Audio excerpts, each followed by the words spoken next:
나의 영원하신 생명보다 귀하다.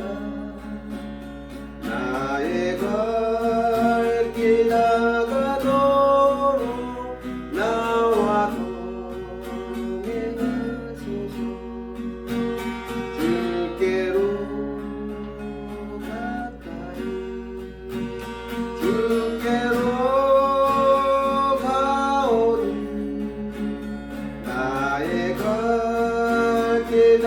나가도록 나와 동행하소서.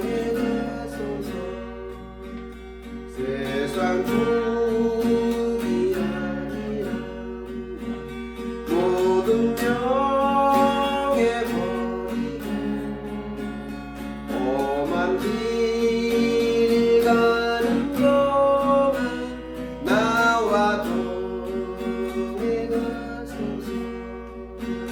주께로 가까이 주께로 가오니 나의 갈 길 나가도록 나와 동행하소서.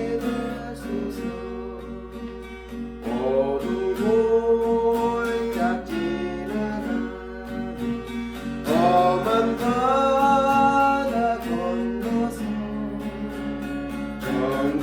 정금문에 이르도록 나와 동행하소서. 주께로 가까이 주께로 가오니 나의 갈 길 나가도록 나와 동행하소서. 주께로 가까이 주께로 가오니 나의 갈 길 나가도록 나와 동행하소서.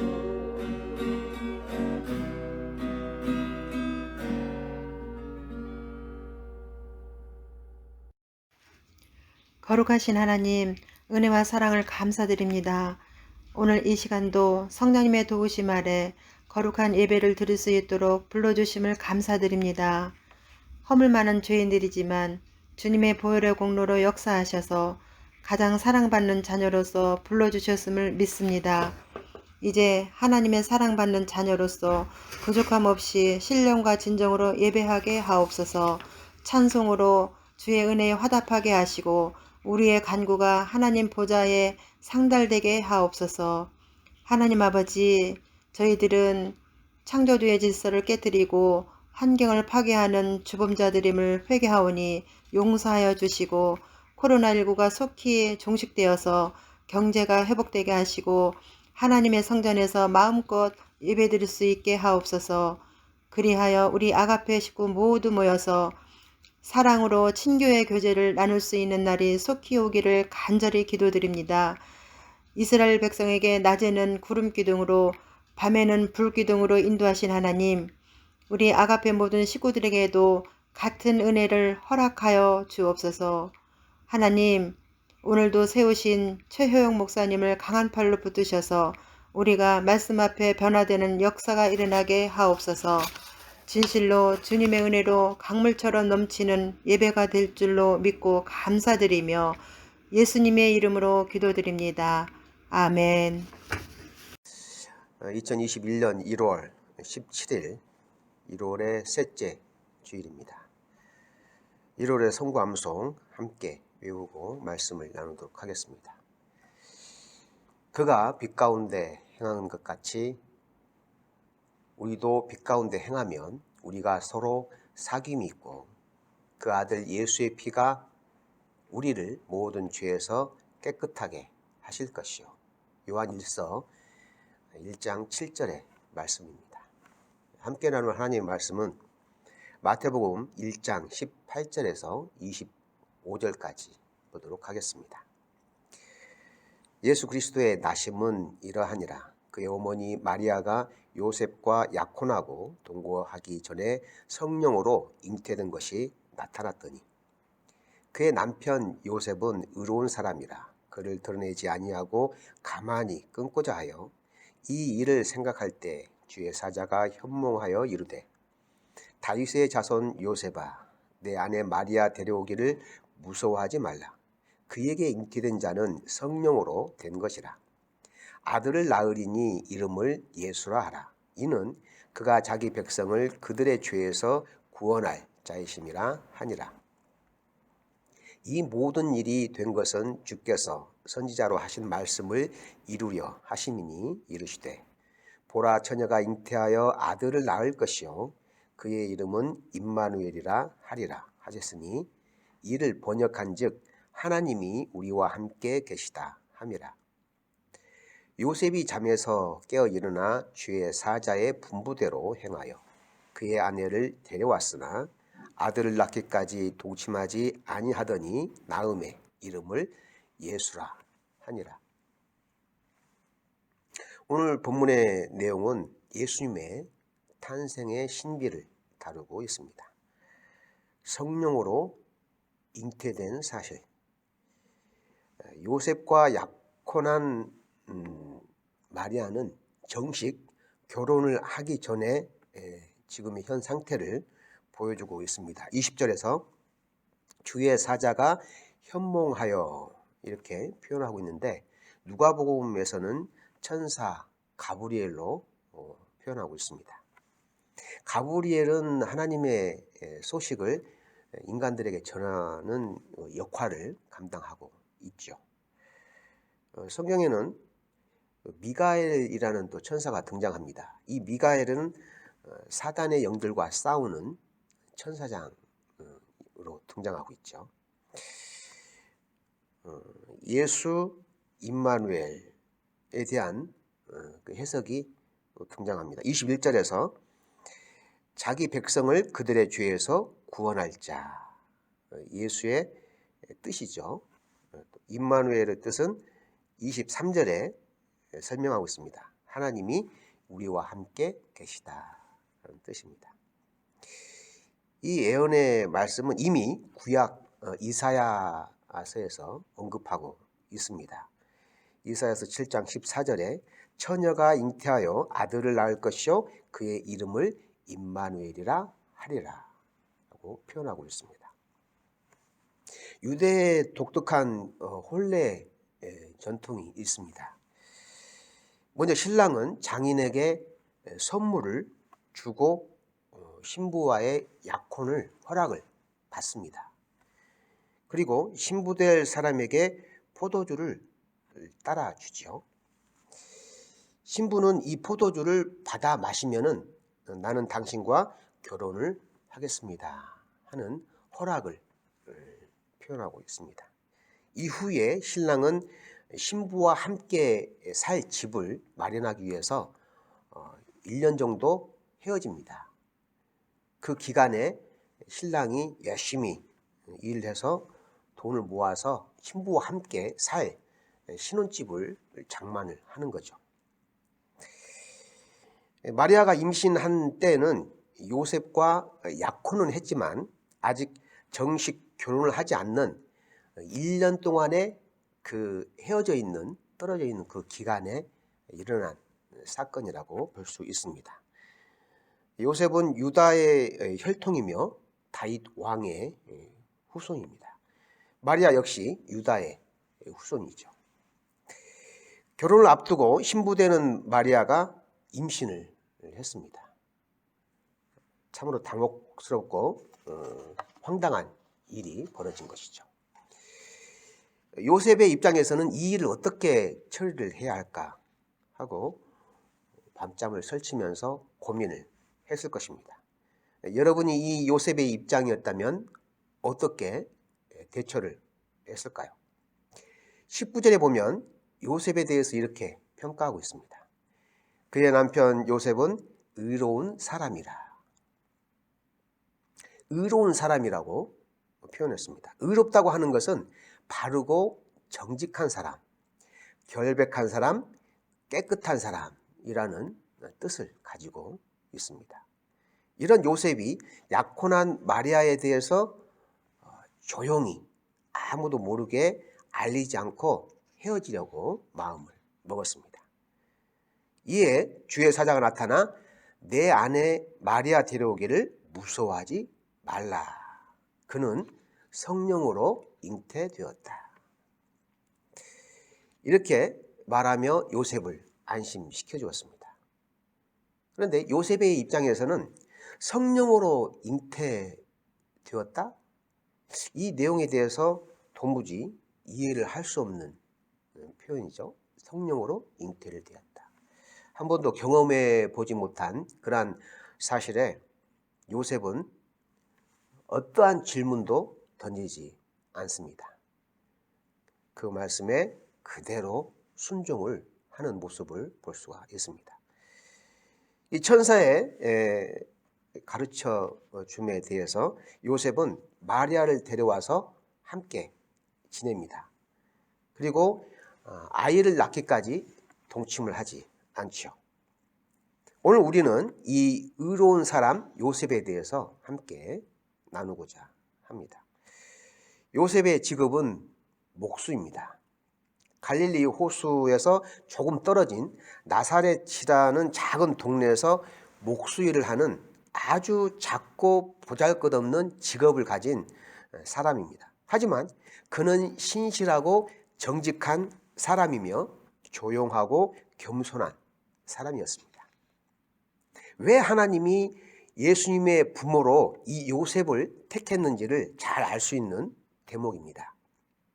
성경에서는 예수님의 아버지로 등장하는 이 요셉이 그다지 눈에 띌 만한 역할을 감당하지 않습니다.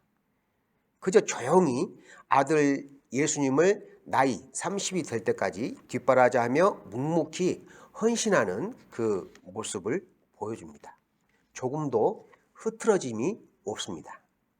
인류 구원의 큰 역사를 이루어 가시는 주인공 되시는 예수님의 그 뒤편에서 이 요셉은 엑스트라 역할을 충실히 잘 감당해 나아갑니다.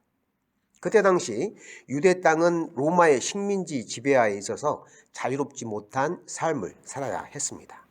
로마 황제 아우구스투스는 식민지에 속한 사람들의 인구를 파악하기 위해서 전국의 인구 조사를 실시했습니다.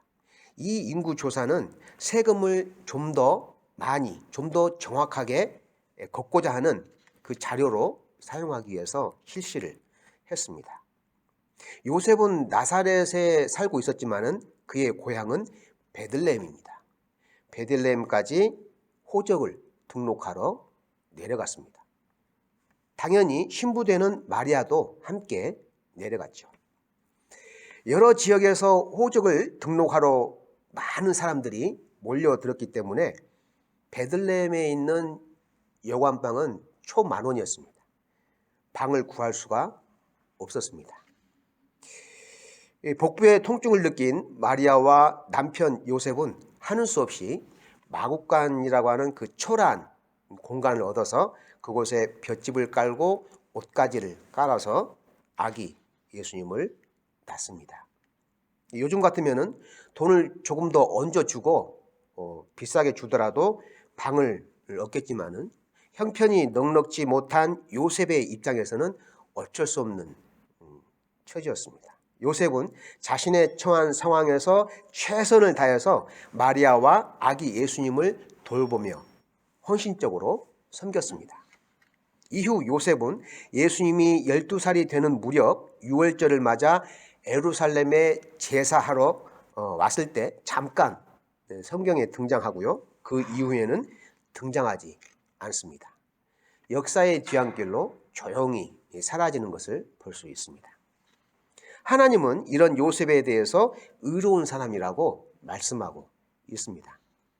의로운 사람은 자신을 드러내지 않습니다.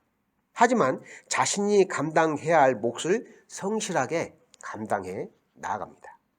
그리고 자신의 헌신에 대해서 어떤 대가도 바라지 않습니다.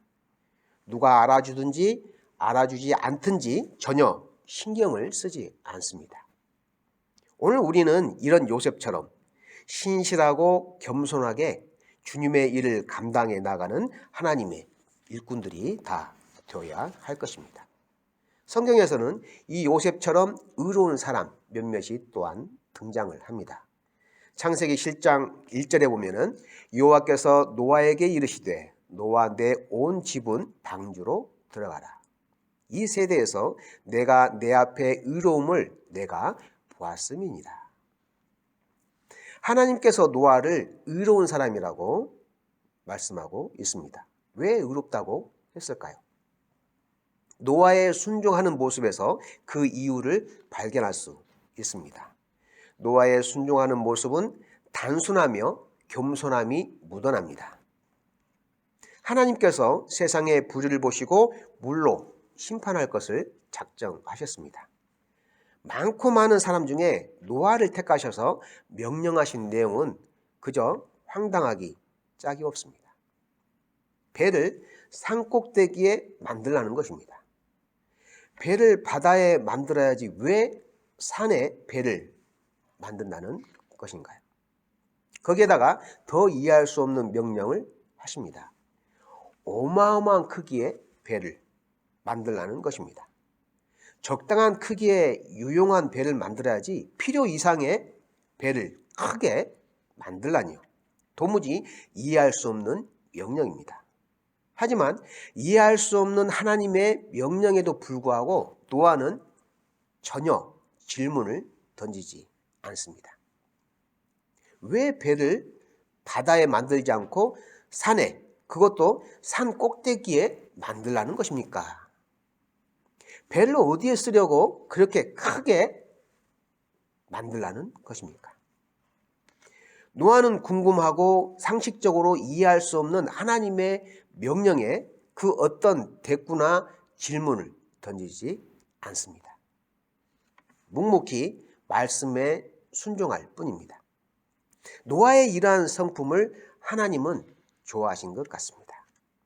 복잡하지 않고 단순한, 자신의 생각을 내려놓고 오로지 하나님 말씀에 가감없이 순종하고 따르는 겸손함. 하나님께서 이런 사람을 좋아하십니다. 하나님께서 이런 사람을 들어 쓰시고 도구로 사용을 하십니다. 또 한 사람이 있죠. 창세기 15장 6절에 보면 아브라함이 여호와를 믿으니 여호와께서 이를 그의 의로 여기시고. 아브라함이 하나님을 삶의 절대적인 주인으로 믿고 의지하는 모습 속에서 하나님은 아브라함을 의로운 사람이라고 말씀하셨습니다. 아브라함의 의로움은 무엇입니까? 아브라함의 믿음은 무엇입니까? 평안한 삶을 다 내려놓고 경제적으로 안정된 삶을 다 내려놓고 고향을 무작정 떠나 하나님께서 가르쳐 주시는 곳으로 나아간 것입니다. 어디로 가는지, 왜 가는지 하나님께 묻지 않았습니다. 그저 순종하고 믿음으로 나아간 것입니다. 그 믿음을 보시고 하나님은 아브라함을 들어 사용하셨습니다. 도구로 쓰신 것이죠. 아브라함은 단순했습니다. 계산적이고 치밀하지 못했습니다. 앞 일에 대해서 생각하지 않았습니다. 그의 모든 계획과 방향을 하나님께 맡기고 고향을 떠나 가나안이라고 하는 낯선 곳으로 나아간 것입니다. 우리는 때때로 하나님의 말씀에 순종하는 삶을 산다고 하지만 온전히 제대로 순종하지 못하고 살아갑니다. 주어진 일에 대해서 이리 재고 저리 재고 이해 타산을 따져보고 나에게 손해가 될 것 같으면 미련 없이 등을 돌리고 외면을 해버립니다. 지극히 현실적이고 합리적인 방법을 찾아갑니다. 이것은 세상적인 방법이며 현실의 삶을 타당성 있게 사는 방법이라고 할 수 있겠죠. 하지만 하나님의 방법은 그렇지가 않습니다. 의외로 나에게 상당한 손해가 되더라도 하나님은 그 일을 시키십니다. 하라고 명령을 하십니다. 나에게 유익을 구하지 말라고 말씀하십니다. 더 나아가 내가 죽어지고 내가 썩어져야 한다고까지 말씀을 하십니다. 그 길이 내가 사는 길이요 결국에는 내가 유익이 되는 길이라고 가르쳐 주십니다. 그럼에도 불구하고 우리는 선뜻 그 길을 가려고 하지 않습니다. 설령 하나님이 명령하신 길이라고 하더라도 망설이며 머뭇머뭇거립니다. 그러다 결국 좌절하게 되고 절망 가운데 빠지게 되는 것이죠. 에베소서 5장 9절에서는 빛의 열매는 모든 착함과 의로움과 진실함에 있느니라 라고 말씀하십니다. 잎만 무성한 무화과 나무처럼 되지 않고 풍성한 결실을 맺으려면 착하고 의롭고 진실하게 살아가야 합니다. 착한 사람은 어떤 문제에 부딪힐 때마다 이것이 나에게 유익이 될 것인가 손해가 될 것인가를 따지지 않습니다. 계산하지 않는 사람입니다. 어려움에 처한 사람을 보면 앞뒤 가리지 않고 자신의 것을 아까워하지 않고 주저하지 않고 내어주는 사람입니다. 그래서 주변 사람들에게 바보라는 소리를 자주 듣습니다. 이런 사람은 바보같이 보이지만 하나님의 입장에서 보면은 참으로 성실하고 착한 사람입니다. 이런 사람에게는 반드시 열매가 주어지고 그 열매로 인해 하나님의 기쁨이 된다고 말씀하고 있습니다. 또한 의로운 사람은 어떤 일이 주어지든지 순종하며 아멘으로 앞으로 나아가는 사람입니다. 이런 사람은 앞장서서 도와주고 해결해 주려고 하기 때문에 늘 손해보며 사람들로부터 한심한 사람이라고 평가를 받기도 합니다. 하지만 이러한 사람들 주변에는 늘 많은 사람이 머물러 있습니다. 왜일까요? 의로운 사람과 함께 있는 사람은 마음의 평안함과 쉼을, 안식을 누리기 때문입니다. 우리 아가페 봉사부 믿음의 식구들은 한결같이 이런 착하고 의롭고 진실한 사람들이 되었으면 좋겠습니다. 그래서 우리가 축복의 통로가 되어서 점점 어두워져가는 세상 한복판에서 빛과 소금의 역할을 감당하는 믿음의 자녀들 다 되었으면 좋겠습니다. 작년에 이어 올해도 변함없이 코로나로 인해 사람들과의 왕래와 접촉이 없어지고 인간관계가 삭막해져가는 이때 하나님의 자녀된 우리는 어떻게 살아가야 할까를 고민하며 또 그 방법을 찾습니다.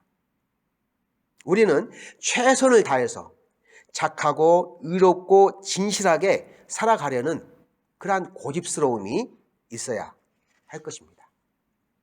의로운 사람 요셉처럼 단순하게 순종하는 요나처럼 오직 믿음으로 순종하는 아브라함처럼 그들처럼 오늘을 살아가는 우리들도 의롭게 살아갈 수 있기를 간절히 바랍니다.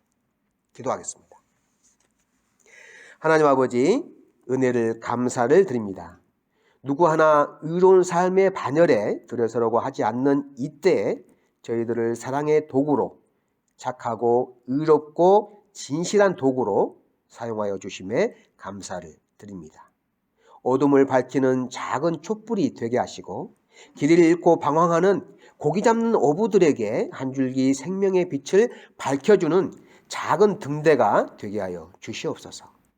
오늘 하루 참으로 헛되게 보내지 않고 열심히 최선을 다해 살았다라고 하는 희망을 갖게 하시고 우리 주변의 모든 이들에게 삶의 소망과 에너지를 공급해주는 사랑의 공동체가 되게 하여 주시옵소서. 모든 이름 위에 뛰어난 이름, 우리 주 예수 그리스도의 이름으로 기도합니다. 아멘.